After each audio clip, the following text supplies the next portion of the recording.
अगर समुद्र में 750 मीटर की गहराई से नीचे सबमरीन यानी कि पनडुब्बी जाती है तो उसमें इतना तेज विस्फोट होगा कि उसके चिथड़े उड़ जाएंगे।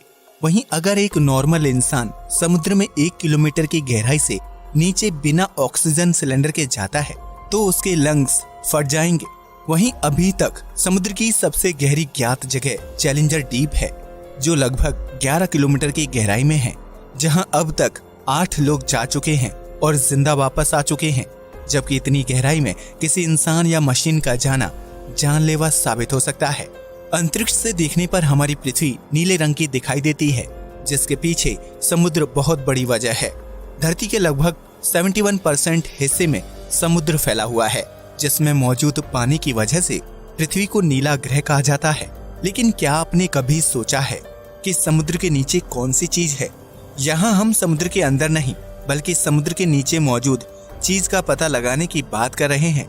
समुद्र के नीचे क्या है? इस सवाल का जवाब जानने से पहले ये जानना जरूरी है कि समुद्र की गहराई कितनी है और यहाँ क्या कुछ गतिविधियां होती हैं। तो आइए शुरू करते हैं ये मजेदार वीडियो। समुद्र और जीवन। ये तो हम सभी जानते हैं कि धरती पर जीवन की शुरुआत समुद्र से ही हुई थी, जहाँ सूक्ष्म जीव और बैक्टीरिया ने जन्म लिया और बीतते समय के साथ जीवों की कई प्रजातियां अस्तित्व में आईं। ऐसे में ये कहना गलत नहीं होगा कि समुद्र धरती में जीवन देने वाले मुख्य तत्वों में से एक है, जिसके अंदर लाखों करोड़ों जीव जंतुओं की प्रजातियां निवास करती हैं। आज तक इंसान समुद्र का सिर्फ 5% हिस्सा ही खंगाल पाया है। ऐसे में समुद्र के बाकी 67% हिस्से में क्या है, ये कोई नहीं जानता। लेकिन वैज्ञानिक समय समय पर समुद्र के अंदर विभिन्न चीजों की खोज करने के लिए रिसर्च करते रहते हैं, जिसके तहत इंसान एक हद तक समुद्र की गहराइयों तक पहुंचने में कामयाब हो पाया है।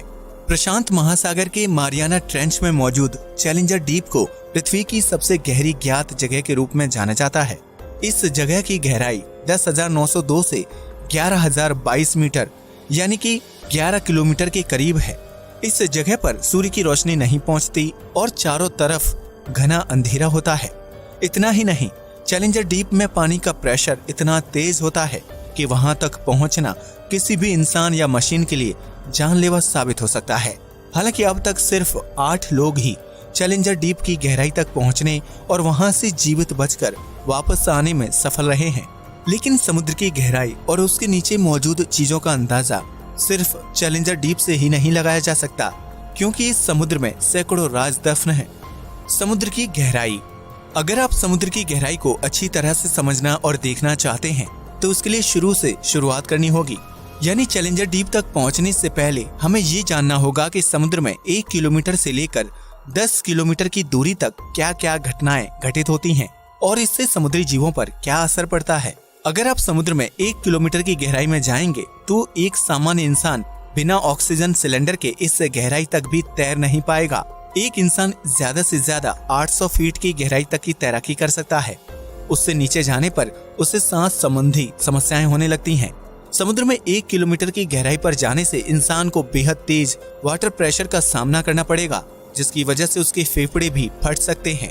हालांकि जलीय जीवों के लिए यह प्रेशर बिल्कुल भी जानलेवा नहीं होता है।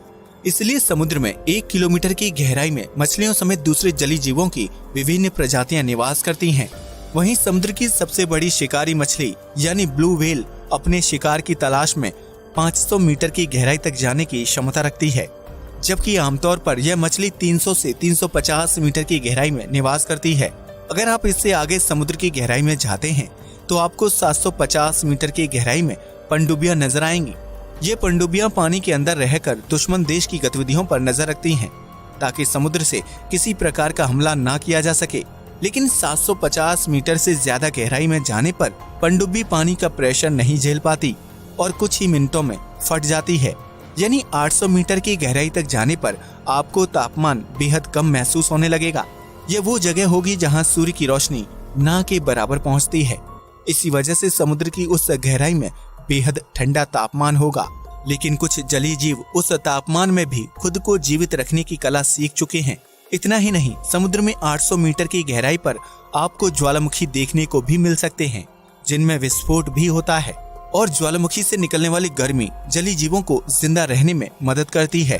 इस तरह समुद्र की गहराइयों में 11,022 मीटर तक पहुंचने के बाद आपको घनघोर अंधेरा दिखाई देगा और यही वो जगह होगी जिसे हम सभी चैलेंजर डीप के नाम से जानते हैं। ये गहराई इतनी ज्यादा है कि अगर दुनिया के सबसे बड़े पहाड़ यानी माउंट एवरेस्ट को चैलेंजर डीप में उल्टा डाल दिया जाए तो उसकी चोटी भी चैलेंजर डीप की गहराई को छू नहीं पाएगी और 3 किलोमीटर की दूरी पर रुक जाएगी। हालांकि वैज्ञानिकों द्वारा निर्मित कुछ एडवांस मशीनें चैलेंजर डीप की गहराई तक पहुंचने में सफल हो पाई हैं ताकि वहां के माहौल का पता लगाया जा सके।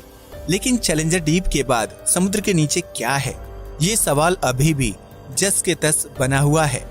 क्या है समुद्र के नीचे? अगर आपको लगता है कि समुद्र के नीचे विभिन्न प्रकार के जीव जंतु निवास करते हैं या फिर वहां सोना चांदी मौजूद होगा तो आप बिल्कुल गलत हैं। समुद्र के नीचे क्या है ये जानने से पहले पृथ्वी की संरचना को समझना बेहद जरूरी है, क्योंकि पृथ्वी की संरचना ही ये तय करेगी कि समुद्र के निचले हिस्से में क्या कुछ मौजूद है। पृथ्वी की सबसे ऊपरी लेयर को क्रस्ट कहा जाता है, जहां आप, हम, नदियां, पहाड़, समुद्र और अनेकों जीव जंतु निवास करते हैं। क्रस्ट की ये लेयर 5 से 10 किलोमीटर की मोटाई वाली है। इसके बाद मेंटल की लेयर शुरू हो जाती है। क्रस्ट की लेयर में 1 किलोमीटर की गहराई तक ड्रिल करके तेल और प्राकृतिक संसाधन निकाले जा सकते हैं। हालांकि लगातार होती खुदाई की वजह से आधुनिक समय में प्राकृतिक संसाधन और तेल 1 किलोमीटर के बजाय 2 किलोमीटर की गहराई में प्राप्त होते हैं। इसी तरह समुद्र की गहराई में रहने वाले जीव जब मर जाते हैं तो उनकी बॉडी सालों साल तक पानी में डिकम्पोज होती है और आखिर में कच्चे तेल में तब्दील हो जाती है। लेकिन इसका मतलब ये नहीं है कि समुद्र के नीचे कच्चा तेल मौजूद है, क्योंकि डिकम्पोज की प्रक्रिया सालों साल चलती है। ऐसे में इतनी ज्यादा मात्रा में तेल का निर्माण तो संभव नहीं है। फिर समुद्र के नीचे क्या है? असल में समुद्र के नीचे भी पानी ही पानी मौजूद है, लेकिन ये पानी समुद्र से नहीं आता है। पृथ्वी की संरचना और यहाँ जीवन की शुरुआत होने से पहले वातावरण तैयार हुआ और मौसमी चक्र की शुरुआत हुई, जिसके परिणाम स्वरूप धरती पर सालों साल तक बरसात होती रही। आसमान से बरसते इस पानी को पृथ्वी के जमीनी हिस्से ने काफी गहराई तक सोख लिया। वहीं बरसात का कुछ पानी नदियों और झरनों में मिलकर सीधा समुद्र में चला जाता था। जमीन द्वारा सोखे गए पानी को पहले कुएं, हैंडपंप की मदद से इंसान द्वारा निकाला गया, जबकि अब बोरवेल की मदद से जमीनी पानी को बाहर निकालकर इस्तेमाल किया जा रहा है। हालांकि पृथ्वी पर इंसान का इतिहास ज्यादा पुराना नहीं है, जबकि धरती पर करोड़ों साल तक बरसात होती रही। ऐसे में सवाल खड़ा होता है कि आखिर इतने सालों तक पृथ्वी पर बरसने वाला पानी कहाँ गया? तो इसका जवाब है समुद्र के नीचे। जी हाँ, आपने बिल्कुल सही सुना। समुद्र के नीचे कुछ और नहीं बल्कि सालों साल से इकट्ठा हुआ बरसात का पानी मौजूद है। आसमान से बरसा ये पानी जमीन के अंदर समुद्र के नीचे बराबर मात्रा में फैला हुआ है और सालों से स्टोर है। करोड़ों साल तक चले जल चक्र के कारण यह पानी क्रस्ट के नीचे और मेंटल के ऊपरी हिस्से में जाकर जमा हो गया। इन्हीं 2 लेयर्स के बीच हमारा समुद्र भी मौजूद है। इसलिए ये कहा जा सकता है कि समुद्र के नीचे कुछ और नहीं बल्कि सालों पहले बरसात के जरिए धरती पर आने वाला पानी मौजूद है। समुद्र के नीचे बहती हैं नदियाँ। यह सुनने में थोड़ा अजीब और अविश्वसनीय लगता है कि समुद्र के नीचे भी पानी ही पानी मौजूद है, लेकिन इस थ्योरी को कई वैज्ञानिकों ने रिसर्च द्वारा सही साबित किया है। समुद्र के नीचे क्या है, इस बात का पता लगाने के लिए वैज्ञानिक कई साल से रिसर्च कर रहे थे, जिसके परिणाम स्वरूप सबसे पहले मैक्सिको के समुद्र के नीचे नदी की खोज की गई। वैज्ञानिकों ने इस नदी का नाम सिनोटे एंजेलिटा रखा, जो कहीं कहीं पर 115 फीट समुद्र के नीचे बहती है और उसका पानी ताजा नहीं बल्कि खारा है। इसी तरह ब्लैक सी के नीचे भी दुनिया की 6ठी सबसे बड़ी नदी मिली थी, जो 100 फीट नीचे समुद्र में बहती है। इस नदी की रफ्तार 6 किलोमीटर पर आवर है, जो हर बहाव के साथ 22,000 क्यूबिक मीटर पानी लेकर चलती है। वैज्ञानिकों का मानना है कि सालों साल से समुद्र के नीचे इकट्ठा इस जल को समुद्री लहरों और सूर्य के प्रकाश की वजह से गति मिलती है, जिसकी वजह से यह पानी नदियों में तब्दील हो जाता है।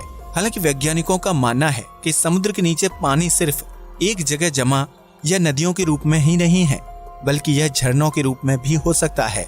समुद्र के नीचे कैसे बहती हैं नदियाँ? वैज्ञानिकों ने जब इस बात का पता लगाया कि समुद्र के नीचे नदियाँ बहती हैं, तो उनके बहाव के पीछे की वजह जानने के लिए लोग उत्साहित होने लगे। ऐसे में रिसर्च से पता चला कि समुद्र के नीचे नदी का निर्माण होने के लिए समुद्री पानी की डेंसिटी यानी कि घनत्व, धरती का घूमना और तापमान जिम्मेदार होता है। जब एक जैसी डेंसिटी वाली समुद्री पानी की मात्रा आपस में मिलती है तो उससे समुद्र के नीचे जमा पानी में नई धाराएं बनने लगती हैं। ये छोटी छोटी धाराएं एक साथ मिलकर बड़ी धारा का निर्माण करती हैं, जिसके परिणाम स्वरूप समुद्र के नीचे नदियां बहने लगती हैं। इसके अलावा समुद्र में सूर्य की रोशनी अलग अलग जगहों पर अलग अलग प्रकार से पड़ती है। ऐसे में समुद्र में किसी हिस्से का पानी बेहद ठंडा होता है तो किसी जगह पानी बेहद गर्म होता है। समुद्री पानी के तापमान में इस तरह की विभिन्नता की वजह से समुद्र के नीचे जमा पानी में धाराएं या हलचल पैदा होती है, जिसके बाद समुद्र के नीचे नदी का निर्माण हो जाता है। हालांकि इन दो कारणों के विपरीत समुद्र के नीचे नदियों का निर्माण होने के लिए धरती के घूमने की प्रक्रिया को सबसे ज्यादा जिम्मेदार माना जाता है। पृथ्वी लगातार अपनी धुरी पर घूमती रहती है, जिसकी वजह से जमीन के अंदर जमा पानी में कंपन और हलचल होती है। यही हलचल छोटी छोटी धाराओं को जन्म देती है, जिससे एक बड़ी धारा का निर्माण होता है और परिणाम स्वरूप समुद्र के नीचे नदियां बहने लगती हैं। समुद्र के नीचे धरती के घूमने की वजह से निर्मित होने वाली सबसे बड़ी नदी को गल्फ धारा के नाम से जाना जाता है। यह नदी इतनी बड़ी है कि अगर दुनिया के सभी नदियों का पानी एक साथ मिला दिया जाए तब भी गल्फ की धारा का आकार बड़ा ही होगा। इस धारा में बहने वाले पानी को अंतरिक्ष में घूम रही सैटेलाइट से भी आसानी से देखा जा सकता है, क्योंकि इसका नीला रंग जल्दी से ध्यान खींचता है। इसलिए यह कहना गलत नहीं होगा कि मौसमी चक्र की वजह से धरती पर सालों साल तक वर्षा हुई और उसका पानी धरती के अंदरूनी हिस्सों में जाकर इकट्ठा हो गया। वर्तमान में यही पानी समुद्र के नीचे नदियों और झीलों के रूप में बह रहा है।